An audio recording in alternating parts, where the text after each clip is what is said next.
Binaragawan terkenal dengan otot besar, rutinitas latihan, jiwa peduli, dan dicintai. Dia ditusuk berulang kali.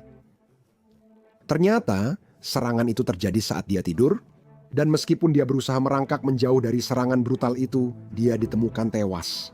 Polisi mengatakan bahwa istrinya sendirilah yang memegang pisau itu, dan seiring munculnya detail baru tentang kemungkinan motif dan apa yang diduga dia lakukan sebelumnya, kami mencoba memahami seluruh situasi ini bersama psikiater forensik Dr. Daniel Bober. Selamat datang di Sidebar dari Law and Crime. Saya Jesse Weber. Valter de Vargas Aito, 41 tahun, adalah juara binaraga asal Chapecó, Brasil. Menurut laporan Universal Online dan New York Post, dia mewakili negaranya di kompetisi binaraga dunia. Dia 5 kali juara negara bagian dan pernah menjadi runner-up di World Fitness Federation. Kini dia bekerja sebagai pelatih pribadi. Dia membagikan rutinitas latihannya secara online dan langsung. Namun semuanya hancur pada awal September. Karena saat itulah polisi Brasil mengatakan Valter ditikam hampir 20 kali dan serangan itu dimulai saat dia sedang tidur di tempat tidur. Dalam konferensi pers, polisi merilis detail baru tentang tersangka. Tersangka tersebut adalah istri Valter, Andrea Carvalho Aita. Dan Anda tidak akan percaya apa yang dituduhkan kepadanya sebelum kematian Valter. Jadi, mereka berdua tampaknya menikah pada tahun 2021. Menurut Universal Online, namun hubungan mereka tampak sulit dan penuh gejolak. Polisi sipil Santa Catarina mengatakan bahwa Carvalho Aita yakin bahwa Valter berselingkuh, meskipun tidak jelas apakah dia benar-benar tidak setia dalam hubungan itu atau hanya dicurigai olehnya. Teman Valter, Camila, mengatakan kepada ND Mais bahwa ia terkejut mendengar kematian Valter, bukan hanya karena kejahatannya, tapi juga karena Valter pernah bilang bahwa ia masih lajang. Sekarang, polisi mengatakan bahwa pada tanggal 7 September, Valter sedang tidur di dalam apartemen yang dia tinggali bersama istrinya ketika istrinya diduga mulai menikamnya berulang kali dengan pisau besar, menurut New York Post dan Globo. Polisi mengungkapkan dalam konferensi pers bahwa tetangga mendengar teriakan minta tolong, salah satunya mendengar Valter berteriak, "Ya Tuhan, kenapa kamu melakukan ini?" Berdasarkan laporan Andy Mais. Universal Online melaporkan seorang tetangga melihat Valter terhuyung keluar unit ke lorong. Tampak telanjang dan berlumuran darah, dilihat melalui lubang intip pintu. Menurut New York Post dan Andy Mais, penyelidik menyebut Valter ditikam 21 kali dengan luka di wajah, kepala, leher, lengan, kaki, dada, dan perut. Saat dia bangun dan mencoba melarikan diri, New York Post melaporkan polisi menduga istrinya mengikutinya dan terus memukulnya. Terlihat dari banyaknya jejak darah ke lorong. Valter ditemukan tewas di tangga dekat pintu masuk gedung. Ini menurut beberapa media berita Brasil. Istrinya, Carvalho Aita, dibawa ke rumah sakit karena luka sayatan di jari, kepala, dan lengan kiri. Menurut pengadilan Santa Catarina, dia ditangkap tepat setelah dibebaskan. Situasinya benar-benar brutal. Saya ingin mendapatkan wawasan tentang hal ini dan menyambut kembali psikiater forensik Dr. Daniel Bober ke program ini. Dr. Bober, terima kasih sudah datang. Saya sangat menghargainya. Kita akan bahas detail tuduhan kepadanya. Tapi, Mandania Stapwaan Suma, jika dia memang melakukan ini atau melihat sifat brutal serangan ini secara psikologis, apa yang menurut Anda sedang terjadi di sini? Ya, ini adalah cerita yang sudah sering kita dengar, Jesse. Kita teringat kasus seperti Oriental James Simpson, Jodi Arias. Kita sering-sering alami siklus yang sama, bukan? Sudah jadi kecurigaan dan rasa tidak aman yang kemudian mengarah pada pengawasan dan kontrol yang obsesif. Akhirnya muncul ancaman, intimidasi, cemburu, perencanaan, mencari senjata, obsesi, lalu berujung pada kekerasan mematikan. Ini adalah kisah umum di masyarakat tentang kecemburuan patologis. Sekarang kamu mengangkat poin yang menarik, yaitu apakah dia benar-benar melakukan perselingkuhan? Ternyata waktu itu tidak penting untuk diagnosisnya. Biasanya diagnosis ini dikaitkan dengan gangguan delusi, Tapi kapanpun fokusnya menjadi irasional, berlebihan, tidak proporsional, ekstrem, itu sudah berpindah dari kecemburuan yang sebenarnya adalah reaksi yang wajar jika kamu percaya pasanganmu berselingkuh. Lalu itu menjadi patologis. Itu irasional, itu berlebihan, itu tidak proporsional, dan menghasilkan perilaku ekstrem seperti dalam kasus ini. Itu menarik jika kamu membicarakan tentang apa yang dia yakini. Jadi, jika diasumsikan dia melakukannya, pertanyaan apa yang akan kamu ajukan saat mewawancarainya? Apa yang ingin kamu tanyakan padanya? Saya ingin tahu apakah dia punya riwayat gangguan mental dan menggunakan zat terlarang. Saya ingin tahu apa bukti yang dia miliki tentang mengapa dia menganggap suaminya tidak setia. Saya juga ingin menantangnya. Saya ingin melihat apakah ada penjelasan alternatif yang bersedia dia pertimbangkan. Itu beberapa hal yang akan saya bicarakan dengannya. Ngomong-ngomong, saya rasa saya belum pernah menanyakan hal ini sebelumnya. Tapi, dalam peran Anda, misalnya dalam penyelidikan kriminal, apakah Anda pernah melihat situasi di mana seseorang mungkin tidak mau terbuka atau mengaku kepada pihak berwenang, tetapi selama wawancara, mereka akhirnya mengakui kejahatan tersebut? Menurut saya, ini bukan tentang kualifikasi Anda, apakah Anda psikiater atau polisi. Seringkali itu tentang membangun hubungan kepercayaan dan membuat mereka merasa dihargai. Mereka lebih mungkin terbawa pada Anda dalam situasi seperti itu. Izinkan saya membicarakan bukti-bukti dalam kasus ini sejauh ini. Jadi saya ingin membicarakan beberapa bukti digital yang ditemukan oleh polisi sipil. Menurut Universal Online, para penyelidik tampaknya menemukan pesan-pesan antara pasangan tersebut, di mana sang istri mengancam akan membunuh suaminya, bahkan termasuk emoji pisau dalam beberapa pesan teks. MD, Mais melaporkan bahwa ada juga rekaman audio di mana dia dikabarkan mengatakan bahwa Walter akan, kutip, membayar atas apa yang telah dia lakukan padanya. Dia juga diduga mengirim foto-foto Walter saat tidur. Jadi, ini semakin menegaskan bahwa dia terus-menerus diawasi. Polisi sipil juga menuduh bahwa dia telah melubangi dinding apartemen untuk mengawasinya, untuk melihat apa yang sedang dia lakukan. Dr. Bober, jika itu benar dan kita bicara tentang perilaku yang semakin meningkat yang Anda tahu diduga berakhir dengan serangan brutal ini, apa yang bisa Anda simpulkan dari situ? Kita melihat pengawasan obsesif dan pemikiran berulang. Kita melihat sifat posesif dan ketakutan akan ditinggalkan yang seringkali merupakan tanda dari rasa tidak aman yang mendalam. Dan sangat sering semakin kuat keterikatannya, semakin agresif reaksinya. Jadi dalam jenis hubungan seperti ini, dan kita mungkin pernah mendengarnya bahkan dari teman-teman kita yang sangat intens, hubungan seperti itu seringkali cenderung sangat tidak stabil. Dan itulah yang sayangnya cenderung berujung pada skor. Kita ada memiliki siklus pengendalian ancaman yang dimulai dari kecemasan, fantasi pengkhianatan, lalu berkembang menjadi ancaman hukuman akibat kecemasan dan rasa tidak aman. Danny Wanda, Ifsrixton Dawatcher di perikatan pra pembunuhan seperti surat yang dia tulis yang mengatakan, sesuatu terjadi pada saya, inilah orang yang melakukannya.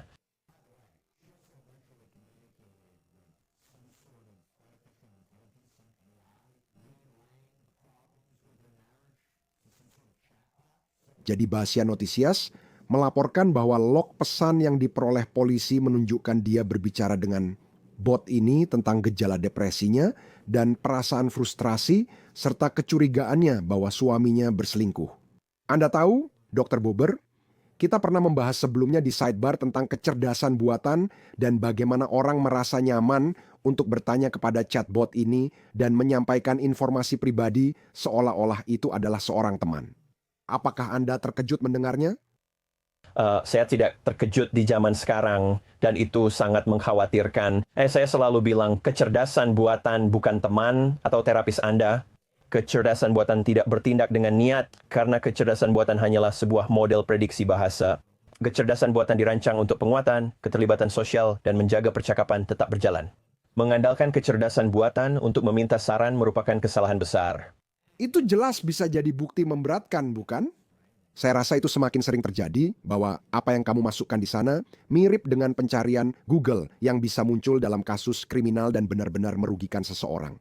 Sekarang, meskipun Walter mengalami luka yang cukup parah, polisi sipil mengatakan bahwa wanita ini mengaku telah menikamnya. Namun, dia mengatakan hanya 3 kali. Ini menurut New York Post. Dia mengklaim bahwa dia bertindak untuk membela diri. Dia mengaku Walter yang pegang pisau dulu. tapi dia berhasil merebutnya. Tapi pihak berwenang tidak percaya padanya. Dan izinkan saya bertanya kepada Anda, Dr. Bober, tentang hal itu. Kasus pembelaan diri, kasus kekerasan dalam rumah tangga, bukan pertama kalinya kita melihat kasus seperti itu. Apa yang akan Anda perhatikan untuk melihat apakah ini benar-benar kasus pembelaan diri yang sah atau bukan? Ya, sebenarnya saya juga tidak percaya dengan itu. Anda harus melihat bukti fisik, Anda harus melihat fakta bahwa tampaknya ada rangkaian kejadian yang mengarah ke semua ini, semacam klimaks jika boleh saya katakan. Dan itu tidak serta-merta membuktikannya secara pasti. Tapi sekali lagi, setidaknya di Amerika Serikat, kita berbicara tentang di luar keraguan yang masuk akal. Tentu saja tim pembela akan mengajukan teori alternatif. Tapi mengingat obsesi mengebor lubang di dinding dan mengawasinya, mengirim pesan teks dengan emoji pisau, semua ini akan sangat-sangat sulit untuk diatasi. Saya ingin membicarakan surat yang Anda sebutkan sebelumnya, karena tampaknya Walter sadar bahwa istrinya bisa membahayakan dirinya. The Post melaporkan dia mengatakan pada istrinya akan menulis surat yang menyatakan jika dia ditemukan tewas, istrinya pelakunya. Saya akan mengatakan, tampaknya polisi tidak dapat menemukan surat seperti itu. Jika benar Anda bicara tentang seseorang yang sadar akan nasibnya, apa yang bisa disimpulkan? Dan yang kedua, saya tidak menyalahkan siapapun. Namun, bukankah sulit bagi seseorang keluar dari hubungan seperti itu, apalagi jika sudah menikah? Apa maksudnya bagimu? Ini adalah hubungan yang sangat intens dan tidak stabil. Sekarang apa alasan yang memotivasinya? Apakah dia seseorang yang benar-benar memiliki gangguan mental, misalnya psikosis? Apakah dia seseorang yang memiliki sifat paranoid di mana dia curiga dan bersikap bermusuhan? Apakah perilaku ini juga ditunjukkannya dalam hubungan lain sebelum yang ini? Saya mau membaca rasio ini dengan berbicara pada orang yang mengenalnya atau yang disebut ciri-ciri borderline, ketidakstabilan emosi, takut ditinggalkan, dan pola pikir hitam putih yang telah disebutkan. Bersikap impulsif, berpindah dari mengidealkan seseorang menjadi meremehkan. Kedua ini adalah yang kita sebutkan sebagai ciri-ciri borderline, dan yang biasanya hubungan yang terjadi sangat intens, tidak stabil, dan mudah berubah-ubah. Apakah ada cara untuk berbicara secara rasional dengan seseorang seperti ini? Sekali lagi, jika semua ini benar, jika Anda berada dalam posisi di mana lawan bicara Anda adalah wanita seperti ini, bagaimana Anda bisa berbicara secara rasional dengan seseorang seperti itu? Menurut saya, itu orang yang butuh bantuan profesional, tapi ada beberapa jenis terapi. Misalnya, jika itu adalah gangguan kepribadian ambang yang disebut terapi perilaku dialektis atau dialectical behavior therapy yang bisa membantu orang seperti ini, tentu saja ada juga pengobatan. Tapi kemungkinan besar ini adalah sesuatu yang sudah dia bawa sejak awal hubungan dan pasangannya mungkin tidak tahu bagaimana cara menghadapinya. Sebenarnya dia bisa dapat bantuan profesional, tapi sayangnya tidak terjadi. Sekarang, saya akan mengatakan dalam sebuah kejutan yang mengejutkan, oke, ternyata ini bukan pertama kalinya wanita ini, Andrea Caravalo Aita, dituduh melakukan kejahatan yang sangat serius. Laporan lokal menyebut dia dinyatakan bersalah percobaan perampokan dengan kekerasan dan dihukum penjara 18 tahun. Dia banding atas vonis itu, namun putusan tetap pada 2023 dan hukumannya dikurangi jadi 15 tahun. Namun, setelah banding selesai, pihak berwenang tak dapat menemukannya. Dia memiliki surat perintah penangkapan yang masih aktif ketika dia ditahan atas kasus pembunuhan Walter. Menurut NDMAS, jika dinyatakan bersalah, ia terancam hukuman penjara 12 30 tahun. Sepertinya itu di luar hukuman 15 tahun yang seharusnya dia jalani untuk vonis perampokan. Itu menambah lapisan lain di situ, Dr. Bober, bukan begitu? Benar. Sekarang kita membahas seseorang yang lolos dari celah hukum. Seperti yang Anda katakan, itu menambah unsur lain. Apakah ini orang dengan sifat antisosial, rutin, melanggar hak orang lain, memanipulasi tanpa penyesalan, dingin, licik, dan metodis. Jadi ada unsur baru di dalamnya. Sekarang, Ibu Walter berbicara dengan NDMAS, mengatakan bahwa wanita ini, Caravalo Aita, mengatakan bahwa dia harus menikahi putranya. Dia dipaksa menikahi Walter dan diancam dibunuh. Dia mengenang putranya sebagai pria penyayang, mengatakan mereka membuat gym di rumah agar dia bisa fokus pada binaraga. Dia anak laki-laki sederhana dan baik hati. Dokter, kami tidak pernah melupakan keluarga dan teman-teman yang ditinggalkan setelah dugaan pembunuhan, bukan? Bagaimana kondisi keluarga itu? Perasaan sang ibu, arti kehilangan bagi mereka, dan perjalanan yang akan mereka tempuh. Menurut saya ini bukan sekadar kehilangan, tapi kehilangan dengan cara mengerikan yang harus mereka jalani seumur hidup. Dan saya sudah pernah bilang sebelumnya, Dawi tahu berdoa juga adalah sebuah proses. Kehilangan itu adalah sebuah proses. Itu bukan sebuah itu yang bisa kamu lupakan. Itu adalah sebuah itu yang harus kamu pelajari untuk dijalani. Dan itu menjadi hal yang normal, yang baru bagi keluarga. Semoga mereka bisa menemukan kebahagiaan di aspek lain hidupnya, karena ini sangat mengerikan. Proses hukum yang berjalan ini, apakah hanya membuat segalanya semakin rumit bagi mereka? Apakah ini hanya membuat semuanya menjadi lebih buruk? Apakah ini makin menguatkan perasaan itu? Kamu sering dengar ini dari keluarga korban, terutama saat menunggu persidangan yang bisa berlangsung bertahun-tahun.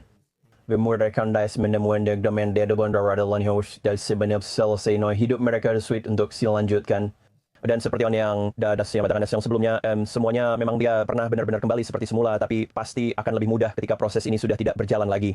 Ngomong-ngomong, saya tidak sepenuhnya familiar dengan hukum di Brasil terkait pembelaan kesehatan mental, tapi jika ini terjadi di Amerika Serikat, berdasarkan fakta terbatas yang sudah kita bahas, tuduhan-tuduhan yang sudah kita bahas, apakah ada kemungkinan pembelaan kesehatan mental yang akan Anda perhatikan di sini?